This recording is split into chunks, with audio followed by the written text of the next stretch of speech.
नमस्कार विद्यार्थी मित्रांनो, आज आपण थोडं वेगळ्या विषयाकडे वळणार आहोत। आजचा आपला अभ्यासाचा विषय आहे उपयोजित लेखनाचा, अर्थात रायटिंग स्किल। विद्यार्थ्यांनो, उपयोजित लेखनामध्ये यावर्षी आपण लेखनाचे विविध प्रकार अभ्यासलेले आहेत, परंतु आता येणाऱ्या परीक्षेच्या दृष्टीने या लेखन प्रकारांवर आधारित तुम्हाला कोणकोणत्या स्वरूपाचे आणि कसे प्रश्न विचारले जातील यावर आपण प्रामुख्याने आज नजर टाकणार आहोत। तत्पूर्वी पुन्हा एकदा या उपयोजित लेखनातील प्रकारांवर आपण नजर टाकूया व थोडक्यात त्यांची माहिती समजून घेऊया। विद्यार्थ्यांनो, उपयोजित लेखन प्रकारांमध्ये यावर्षी प्रामुख्याने 3 प्रकार तुम्ही शिकलात। एक निबंध लेखन, दुसरा प्रकार कथालेखन आणि तिसरा प्रकार पत्रलेखन। आता या निबंध लेखनावर आपण थोडं लक्ष देऊया। निबंध लेखनामध्ये जवळजवळ अनेक प्रकार आहेत, परंतु आपल्याला अभ्यासक्रमाला आपण मात्र 3च प्रकार शिकलेलो आहोत। एक वर्णनात्मक निबंध, 2 कल्पनात्मक निबंध आणि तिसरा म्हणजे आत्मकथनात्मक निबंध। निबंध लेखन शिकवत असताना तुम्हाला प्रत्येक निबंधाच्या प्रकाराची सर्व माहिती देण्यात आलेली आहे। त्याचबरोबर हे निबंधाचे प्रकार कसे लिहायचे याबद्दलही काही नियम तुम्हाला तिथे सांगण्यात आले होते। पुन्हा एकदा आपण या सर्व प्रकारांवर आधारित थोडक्यात निबंध लेखनाच्या काही महत्त्वाच्या गोष्टी इथे जाणून घेऊया। निबंध लेखन करताना घ्यावयाची काळजी। आपण कोणता निबंध लिहिणार आहोत हे विद्यार्थ्याने सर्वप्रथम मनाशी ठरवावे, कारण तुम्हाला परीक्षेला 3 प्रकारचे निबंध येतात: वर्णनात्मक, कल्पनात्मक आणि आत्मवृत्त। या तिघांपैकी तुम्हाला कोणत्या प्रकारचा निबंध लिहायचा आहे हे विद्यार्थ्याने ठरवायचे असते। त्याचबरोबर निबंधाची सुरुवात ही अतिशय महत्त्वाची, त्याचबरोबर प्रभावी असते। त्यामुळे निबंधाची सुरुवात ही मात्र प्रभावी करावी। निबंधाचा मध्यभाग हा अत्यंत महत्त्वपूर्ण असा भाग, आणि त्यामुळे मूळ विचार स्पष्ट करताना काळजीपूर्वक करावे। आपले विचार कुठेही भरकटत जाऊ नये याकडे तुम्ही लक्ष द्यावे। त्याचबरोबर विचारांची पुनरावृत्ती देखील तुम्ही टाळावी। निबंधाचा शेवट हा प्रारंभाप्रमाणेच महत्त्वाचा असतो। शेवट थोडक्यात अत्यंत स्पष्ट रूपाने व वाचकाला विचार प्रवृत्त करणारा हा असला पाहिजे। त्याचबरोबर निबंधाच्या आणखीनही काही महत्त्वाच्या गोष्टी आहेत, त्या आपण जाणून घेऊया। निबंधाविषयी जर आणखीन काही बोलायचे झाले तर सर्वात प्रथम म्हणजे निबंधाची भाषा ही शुद्ध व ओघवती असली पाहिजे। निबंध लिहिताना कमीत कमी 4 ते 5 परिच्छेद विद्यार्थ्यांनी लिहिले पाहिजेत। विचारांची पुनरावृत्ती तेथे नसावी। तसेच व्याकरणाच्या, शुद्ध लेखनाच्या चुका ज्या तुम्हा विद्यार्थ्यांकडून सतत होत असतात, त्या चुका तुम्ही टाळायच्या आहेत, त्या चुका होता कामा नयेत। त्यामुळे शुद्ध लेखनाचे नियम जे आहेत ते तुम्ही तिथे पाळले पाहिजे। त्याचबरोबर विरामचिन्हांचाही योग्य असा वापर निबंध लेखनात तुम्ही केला पाहिजे। शक्य असल्यास विविध वाक्प्रचार, विविध म्हणी, अनेक सुविचार, सुभाषिते, एखाद्या कवीची सुंदरशी गाणी, एखादं गीत याचाही तुम्ही अत्यंत कौशल्याने इथे वापर करू शकता। तसंच निबंध हा प्रभावशाली झाला पाहिजे, तो तुम्ही आकर्षक लिहिला पाहिजे. निबंध लेखनाच्या सरावासाठी अवांतर वाचनाची सवय ही तुम्ही लावली पाहिजे. आजचा विद्यार्थी हा फक्त आणि फक्त आपल्या पाठ्यपुस्तकात निगडीत असलेले, अभ्यासक्रमाशी निगडीत असलेलं वाचन जे आहे तेवढंच करतो. अवांतर वाचन मात्र तो करत नाही. आणि त्यामुळे बाजारात उपलब्ध असलेली अनेक मासिके, रोजचे वर्तमानपत्र याचा तुम्ही जेव्हा तुम्हाला वेळ मिळेल तेव्हा त्याचं वाचन करावं. कारण वाचनामुळे भाषा सुधारते, लिखाण सुधारतं आणि म्हणूनच प्रत्येक विद्यार्थ्याने इथे मात्र अवांतर वाचनाचा सरावही करावा. आता विद्यार्थ्यांनो, निबंधाचे हे 3 प्रकार तुम्ही शिकलात. त्याचबरोबर आता निबंध लिहिताना कोणकोणती काळजी घ्यायची हे प्रत्येक निबंधाचा प्रकार शिकवत असताना तुम्हाला त्यासंबंधीची सर्व माहिती तिथे देण्यात आलेली आहे. आता मात्र आपण लेखनाचा दुसरा जो प्रकार आहे त्याकडे वळूया. दुसरा प्रकार आहे बघा, कथालेखन. कथा तशी लिहायला तुम्हाला सोपी असते, कारण मुळात तुम्हाला तिथे मुद्दे दिलेले असतात, कथेची रूपरेषा दिलेली असते. ते मुद्दे नीट समजून तुम्ही ते वाचायचे असतात. ही कथा कोणती आहे लक्षात घ्यायचं असतं आणि त्यानंतर त्या मुद्द्यांनुसार त्यांना गुंफून सुंदरशी कथा तुम्ही तिथे लिहायची असते. त्यामुळे कथालेखन करत असतानाही कोणकोणते मुद्दे हे महत्त्वाचे आहेत हे आपण जाणून घेऊया. कथेची रूपरेषा समजून घेणे अत्यंत महत्त्वाचे असते. कथेची रूपरेषा समजून घेऊन त्या कथेस मुद्द्यांच्या आधारे आपण कोणते योग्य शीर्षक देऊ शकू याचा विद्यार्थ्याने विचार करायला हवा. कथेची सुरुवात ही आकर्षक हवे, सुटसुटीत असली पाहिजे. तसंच सर्वात महत्त्वाचं म्हणजे कथालेखन करत असताना ती नेहमी भूतकाळामध्ये करावी. पास्ट टेन्समध्ये कथा ही लिहावी. कथालेखन करत असतानाही तुम्ही परिच्छेद करा. 3 ते 4 परिच्छेद इथे तुम्ही करू शकता. तसेच कथेमध्ये विविध पात्र असतात, विविध स्थळ असतात, गाव असतं, जंगल असतं, प्राणी असतात, पशु असतात. तर त्या सर्वांना तुम्ही नावं द्यावीत. कथेतील भाषा साधी, अगदी सोपी, त्याचबरोबर ती प्रवाही असावी. कथेला आकर्षक स्वरूप प्राप्त करण्यासाठी विविध वाक्प्रचारांचा, म्हणींचा योग्य तिथे तुम्ही वापर करावा. योग्य ठिकाणी विरामचिन्हांचा उपयोग करावा. ज्यावेळी पात्र त्यांचा संवाद चालू असतो त्यावेळी तो संवाद तुम्ही विरामचिन्हांच्या माध्यमातून तुम्ही तो लिहू शकता. तसंच कथेचा शेवट, जसा सुरुवात ही आकर्षक तसा शेवटही आकर्षक, त्याचबरोबर आटोपशीर असावा. कथेतून योग्य ते तात्पर्य मात्र तिथे लिहायला विसरू नये. या कथेतून तुम्हाला काय शिकायला मिळालं, कोणता बोध मिळाला, तो मात्र सर्वात शेवटी तुम्ही लिहायचा आहे. तर अशा पद्धतीने बघा, कथालेखन यावरही आपण अभ्यास केलेलाच आहे. विविध विषय आम्ही तुम्हाला दिलेले आहे, मुद्द्यांसहित तुम्हाला दिलेले आहे आणि तुम्हाला ते लिहिण्यासाठी वारंवार सांगितलेलं गेलं आहे, बरोबर.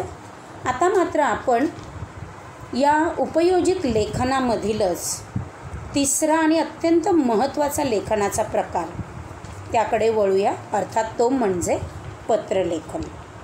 विद्यार्थ्यांना पत्र हे 2 प्रकारची असतात. एक म्हणजे औपचारिक पत्रलेखन आणि दुसरं म्हणजे अनौपचारिक पत्रलेखन. औपचारिक म्हणजेच फॉर्मल लेटर आणि अनौपचारिक म्हणजेच इनफॉर्मल लेटर. परंतु विद्यार्थ्यांना इथे मात्र एक गोष्ट लक्षात घ्या की आपल्याला मात्र फक्त आणि फक्त अभ्यासक्रमाला औपचारिक पत्रलेखनच आहे. अनौपचारिक पत्रलेखन आपल्याला अभ्यासक्रमाला नाही. त्यामुळे औपचारिक पत्रलेखन म्हणजे नक्की कोणते? तर ज्याला आपण साध्या सोप्या भाषेत जर म्हणायला गेलो तर आपण म्हणूया व्यावहारिक पत्र, कार्यालयीन पत्र. आता बघा, या कार्यालयीन पत्रांमध्ये, या ऑफिशियल लेटरमध्ये अनेक प्रकार असतात. विनंतीपत्र आहे, प्रार्थनापत्र आहे, मागणीपत्र आहे, तक्रारपत्र आहे. परंतु आपल्याला अभ्यासक्रमाला मात्र 2च प्रकार आहेत. एक म्हणजे मागणीपत्र आणि दुसरं म्हणजे तक्रारपत्र. आणि या दोन्ही पत्राचा नमुना आपण शिकलेलो आहोत. पत्र लिहिताना कोणती काळजी घ्यायची यावरही आपण प्रकाश टाकलेला आहे. तरी पुन्हा एकदा आपण पत्राचा नमुनाही बघूया आणि त्याचबरोबर पत्रलेखन करताना कोणती काळजी घ्यायची यावरही आपण प्रकाश टाकूया. आता बघा, पत्रलेखन करत असताना कोणत्या प्रकारची काळजी विद्यार्थ्यांनी घेतली पाहिजे? विद्यार्थ्यांनो, सर्वात महत्त्वाचं म्हणजे आता आपण पत्र वेगळ्या नव्या पद्धतीने लिहित आहोत. जसं तुम्ही इंग्रजीमध्ये, हिंदीमध्ये मार्जिनला लागून डावीकडे तुम्ही पूर्ण जसं पत्र लिहिता, अगदी तसंच पत्र आता तुम्हाला मराठीतही लिहायचं आहे. त्याचा नमुना मी तुम्हाला दाखवणारच आहे. पण त्याआधी पत्रलेखन करताना कोणती काळजी घ्यायची यावर आपण थोडंसं इथे काही मुद्दे मी इथे दिलेले आहेत ते वाचूया. बघा, पत्र लिहिताना भाषेचा वापर हा नेहमी योग्य रीतीने करावा. पत्राची भाषा पत्र वाचणाऱ्याच्या मनाला भिडणारी असली पाहिजे. म्हणजे साधी पाहिजे, सोपी पाहिजे, की जेणेकरून ज्याला पत्र आपलं पोहोचलेलं आहे त्याला मात्र ती वाचता आली पाहिजे, त्याला ती समजली पाहिजे, उमजली पाहिजे. हां, आज काळ बदललेला आहे. आज पत्रव्यवहार हा लोप पावलेला आहे. आज नाही म्हटलं तरी टेक्नॉलॉजीचा आपण मोठ्या प्रमाणात वापर करत आहोत. एका क्लिकवर सातासमुद्रापार पलीकडे आज आपण मेसेज, आपले संदेश आज आपण पाठवत आहोत. आपल्या शुभेच्छा आपण देत आहोत. परंतु पत्रव्यवहार आपल्याला करता आला पाहिजे. त्यासाठी मुळात पत्रलेखन लिहिण्याची सवय तुम्हाला झाली पाहिजे आणि पत्रलेखन कसं करायचं हे तुम्हाला माहिती पाहिजे. आणि त्यामुळे भाषेचा योग्य वापर करा. पत्र वाचणाऱ्याच्या मनाला ती भाषा भिडणारी असली पाहिजे.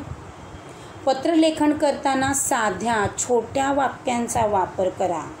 लांब लचक असे वाक्य लिहू नका.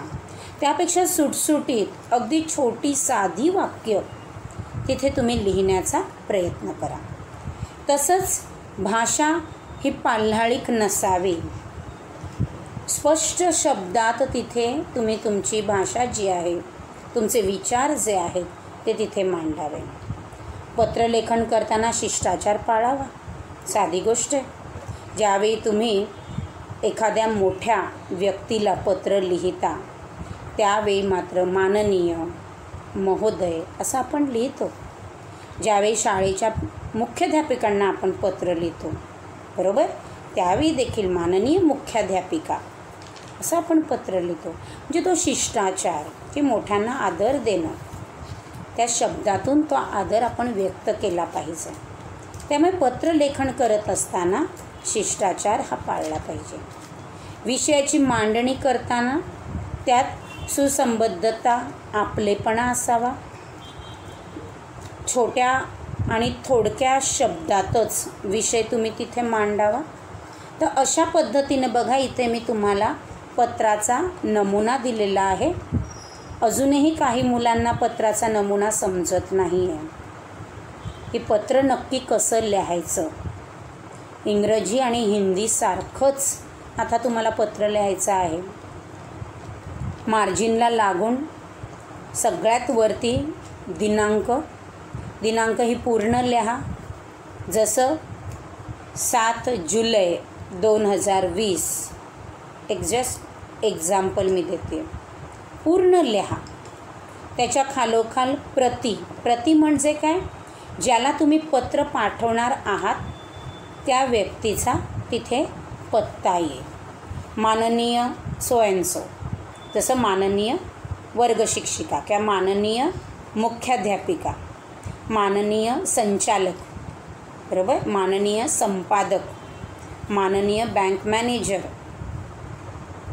तर त्या व्यक्तीचा तिथे पत्ता हा तिथे येईल. त्यानंतर तुमचा विषय, पत्राचा तुमचा विषय काय आहे तो विषय अगदी थोडक्या शब्दात तुम्ही तिथे मांडायचा आहे. त्यानंतर मग मात्र इथे तुमचा मायना येईल. माननीय महोदय, स न वि वि, अर्थातच सप्रेम नमस्कार, विनंती, विशेष. आणि मग मात्र तुमचा पत्राचा आशय, तुमचा पत्राचा मजकूर जो आहे तो तिथे तुम्ही छोट्या छोट्या वाक्यांमध्ये, सुटसुटीत शब्दांमध्ये, समोरच्याला समजेल उमजेल अशा भाषेत पत्राचा आशय तुम्ही लिहायचा आहे. मग कदाचित तो एखाद परिच्छेद, 2 परिच्छेद, 3 परिच्छेदही होईल. तो लिहून झाल्यानंतर सर्वात शेवटी पुन्हा मायना आपला किंवा आपली विश्वासू. त्याचबरोबर तुम्ही पत्र लिहिताय म्हणजे मग तिथे तुमचं नाव येईल, तुमचा पत्ता येईल खाली, बरोबर. तर अशा पद्धतीने हा नवीन प्रकारे हा पत्राचा जो नमुना आहे त्याच पद्धतीने तुम्हाला आता पत्रलेखन करायचं आहे. त्याचबरोबर पत्रलेखन लिहून झाल्यानंतर लिफाफा तयार करणे अत्यंत महत्त्वाचे आहे. हा लिफाफा कसा तयार करायचा? इथे बघा, मी समोर तुम्हाला लिफाफा करून दाखवलेला आहे. एक चौकोन काढलेला आहे. त्या चौकोनाला मी 2 पार्टमध्ये डिवाईड केलेला आहे, 2 भाग केलेले आहेत त्याचे, बरोबर. उजव्या बाजूला अगदी वर आणखीन एक छोटा बॉक्स करून तिकीट तिथे मी लिहिलेलं आहे. आणि त्याच्याच खालोखाल प्रति म्हणजे ज्याला तुम्ही पत्र पाठवत आहात त्याचा पत्ता तिथे तुम्ही लिहिणार आहात. तर डाव्या बाजूला खाली प्रेषक म्हणजे तुम्ही, की तुम्ही पत्र लिहित आहात, जे जो पत्र लिहितोय त्याचा पत्ता मात्र तिथे तुम्हाला लिहायचा आहे. आणि त्यानंतर हे एन्व्हलप क्लोज करायचं आहे. अर्थात तो बॉक्स जो आहे, चौकोन जो आहे तो तुम्हाला पूर्ण बंद करायचा आहे, क्लोज करायचा आहे. तर अशा पद्धतीने तुम्हाला हा लिफाफाही कंपल्सरी करणं आवश्यक आहे. हे विसरू नका. बरीच मुलं आहेत की लिफाफा करत नाहीत. अजूनही त्यांचा गोंधळ होतो की प्रति कुठे लिहायचं आणि प्रेषक कुठे लिहायचं, प्रतीचा ॲड्रेस कुठे लिहायचा, प्रेषकचा ॲड्रेस कुठे लिहायचा. तर बघा, तिकीट लिहिणं देखील आवश्यक आहे. त्याचबरोबर पत्ते देखील, दोघांचेही, पत्र लिहिणाऱ्याचा आणि ज्याला पत्र पाठवत आहोत त्याचा, दोघांचेही पत्ते मात्र लिफाफ्यात आवश्यक आहे. आता बघा विद्यार्थ्यांनो, यावेळी तुम्ही ऑनलाईन परीक्षा देत आहात आणि ऑनलाईन परीक्षा देत असल्यामुळे सर्वच मुलांना मराठी टायपिंग जमेलच असं नाही. आणि त्यामुळे आम्ही तुम्हाला निबंध लेखन, कथालेखन आणि पत्रलेखन याचा जो फॉर्मॅट तुम्हाला शिकवलेला आहे, ह्या फॉर्मॅटवर आधारित तुम्हाला आम्ही बहुपर्यायी प्रश्न इथे विचारणार आहोत. प्रत्येक प्रश्नाच्या खाली तुम्हाला 3 पर्याय दिलेले असतील आणि त्याचबरोबर त्यातीलच योग्य पर्यायाची निवड तुम्ही करायची आहे आणि त्याचं उत्तर तिथे तुम्ही क्लिक करायचं आहे, अर्थातच टिक करायचं आहे.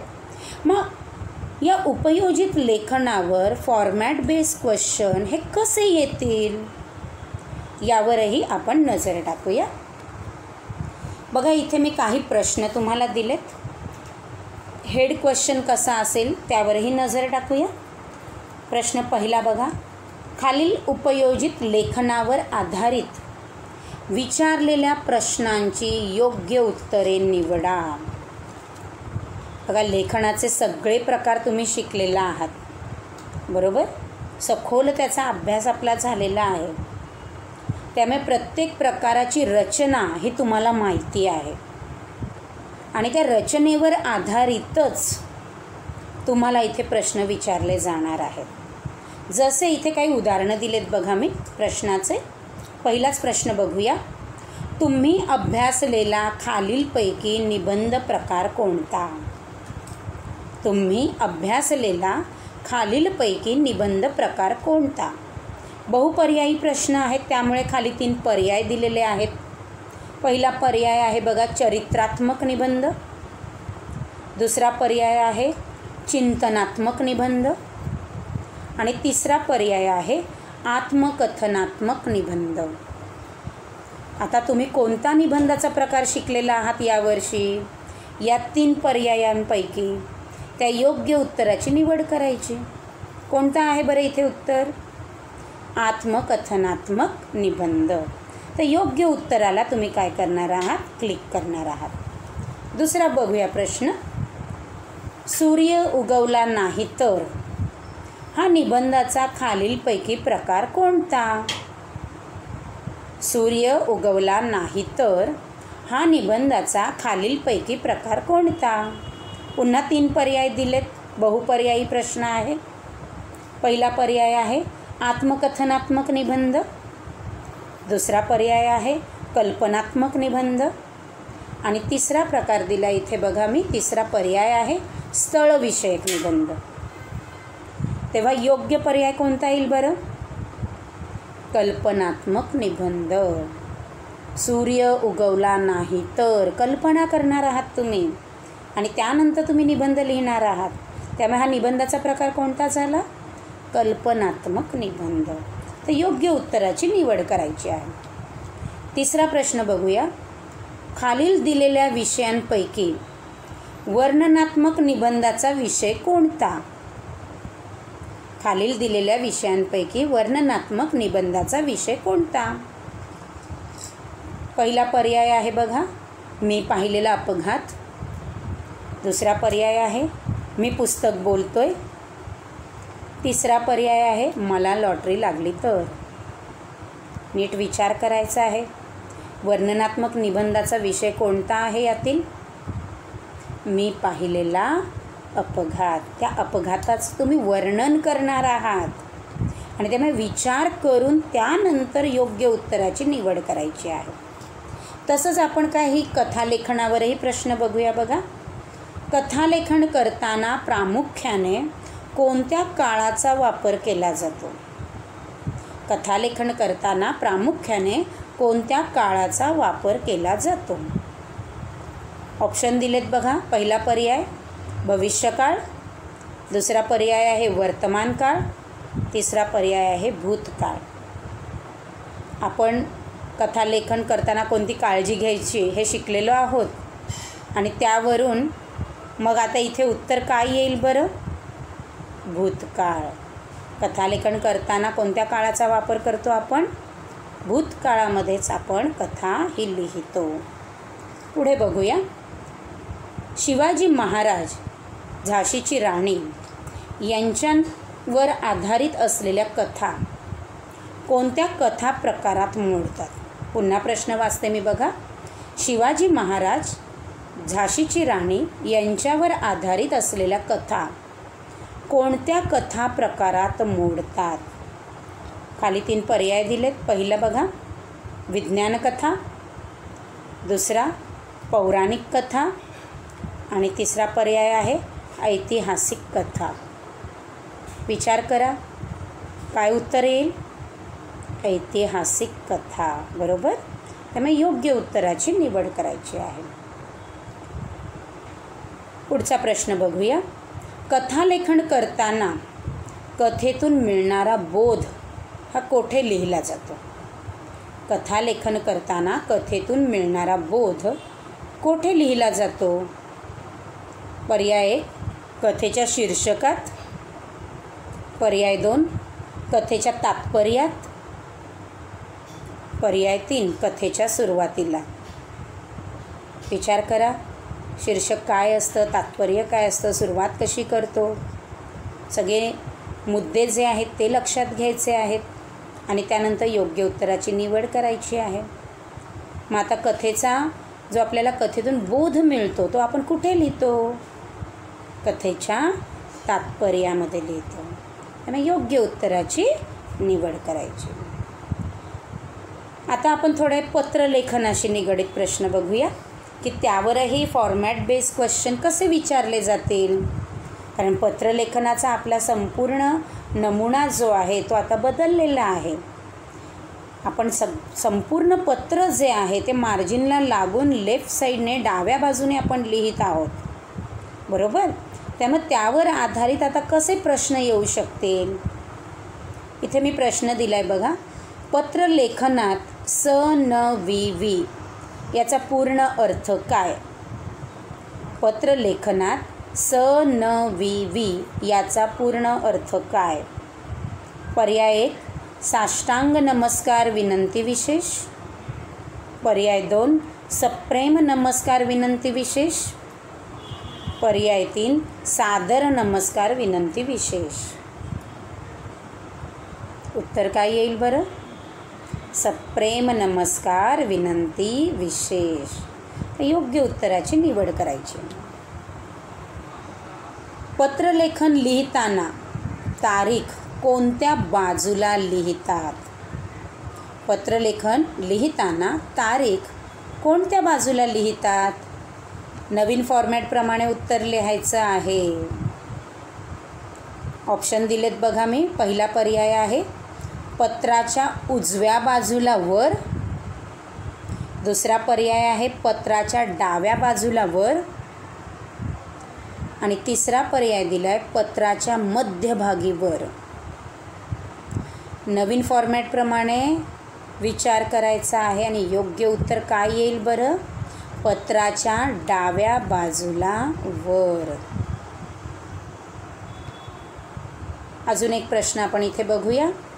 उपयोजित लेखन प्रकारांपैकी तुम्ही अभ्यासलेला खालीलपैकी लेखन प्रकार कोणता? उपयोजित लेखन प्रकारांपैकी तुम्ही अभ्यासलेला खालीलपैकी लेखन प्रकार कोणता? पर्याय बघा. पहिला पर्याय आहे कथालेखन. दुसरा पर्याय आहे बातमी लेखन. तिसरा प्रकार आहे जाहिरात लेखन. आणि या तिघांपैकी कोणता प्रकार तुम्ही शिकलेला आहात, अभ्यासलेला आहात? कथालेखन. तेव्हा योग्य उत्तराची निवड करायची. आणखीन एक प्रश्न बघूया आपण. जर तुमच्या वर्गातील वर्गप्रमुख वर्गप्रमुख म्हणजे कोण? मॉनिटर तुम्हाला त्रास देत असेल तर तुम्ही कोणत्या स्वरूपाचे पत्र वर्ग शिक्षिकेला लिहाल? बघा 3 पर्याय दिलेले आहेत. पहिला पर्याय आहे मागणीपत्र. दुसरा पर्याय आहे तक्रारपत्र. तिसरा पर्याय आहे आभारपत्र. मग आता इथे कोणत्या स्वरूपाचं पत्र तुम्ही लिहाल? अर्थात तक्रारपत्र. तेव्हा योग्य उत्तराची निवड करायची आहे. तर अशा स्वरूपाचे उपयोजित लेखनावर आधारित वेगवेगळ्या प्रकारचे हे बहुपर्यायी प्रश्न तुम्हाला परीक्षेला विचारले जातील.